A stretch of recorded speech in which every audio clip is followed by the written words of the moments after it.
I think our Hindu audience would appreciate me asking you this question. I know you do have a lot of psychedelic influence within your art, but there's also a lot of Hindu influence within your art that maybe comes from some of the trips that you've had and some of the things that you've studied.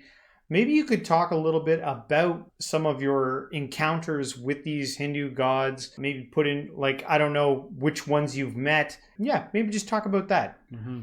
Yeah, so my journey started very heavily based on Buddhist practices, and I loved Hindu philosophy, and I loved reading the books, the Bhagavad Gita, the Vedas, the Upanishads, all those, and I resonated so deeply with the philosophy. But like the thing that kind of stood out as kind of that I didn't comprehend was the deities because I didn't have any personal experience with them. And I'm someone that's huge based on experience it for yourself and don't have blind faith. Like have your own mystical experiences. You're a divine being and you have like the right to seek the truth yourself. And it wasn't until I started working with DMT that I started to go into these spaces and the Hindu deities started to appear. And they started to explain to me how I was like, but isn't it all one? Why are, what are these deities? And it showed me like there's the infinite one, the vastness. But for there to be a cosmic game, for there to be this, it needs to break up into dualities, into split into two. And that's where, Shiva Shakti, yin yang, uh, masculine, feminine, light, dark come in to start the game. And then from there they kind of split, multiply. And that split, a lot of the other deities come in, the universal archetypes, and they exist in these deep meditative realms and DMT realms and lots of ways of accessing that space. And they keep multiplying until we get into these lower down realms, the physical realm where there's so many beings, there's so many animals, so many humans, so much variety of beings.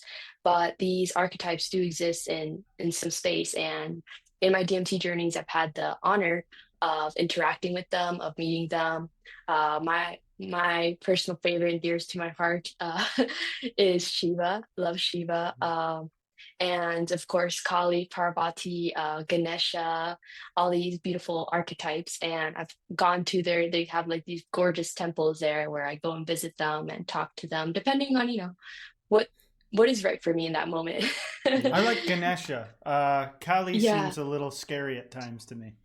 The thing with Kali is almost like it's like embracing the darkness of life and seeing God through it also. So Hmm. it's like when let's say a DMT journey or a psychedelic journey gets dark, and instead of having aversion towards it, having love towards it and being like, hi, Kali, and like Oh, receiving okay. it with softness, with Yeah. compassion. And then it softens also. And she's such a beautiful representation of the fierce feminine of Mother Nature. She's such a gorgeous archetype, how she holds this incredible duality of beauty and destruction all at once. And she helps me see, even in darkness, how it's all like God in a mask, all God in drags. So I'd I give it a love her. try. Just Yeah, so she might seem a little frightening when she's got like a necklace of heads. I doesn't mean I yeah. wouldn't enter her presence to see what it's about. One thing that's kind of standing out to me in this, and I'm curious as to your insights into this. It seems like creativity and art on its own is a bit of a catalyst towards the mystical. Like if you start creating art, you could there's a doorway to the mystical. You know what I mean? Like that could activate something within you. You know, your story. I don't remember if it was the first take we took or if it was this one where you talked about being from living in two places at once, Colombia and America, and that you learned to do art as a form of communicating something, transmitting a message, and then you actually found that it sort of transcended language. Would it be, what do you think about somebody going, I've never been very artistic, but I'm going to start trying to be artistic. I'm just going to start scratching things down. I'm going to do my best rendition of Shiva. I'm going to do my best rendition of what I just try to conjure. Do you think that that could maybe start a spiritual path for someone just doing something like that?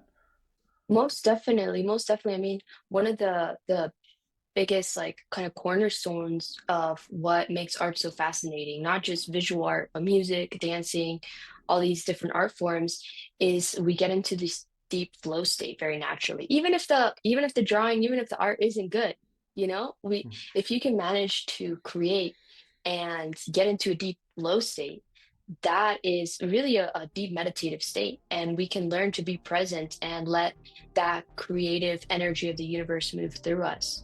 It's almost like this universe loves to create, and when we join that stream, we are creating. We're letting it flow through us. It's a very divine thing, especially if we do it consciously. If we say, okay, we're doing this art as a meditation practice, as a spiritual practice, we make it divine. We set intentions before we start. We let the universe move through us and create what wants to come through, become a vessel for cosmic creativity.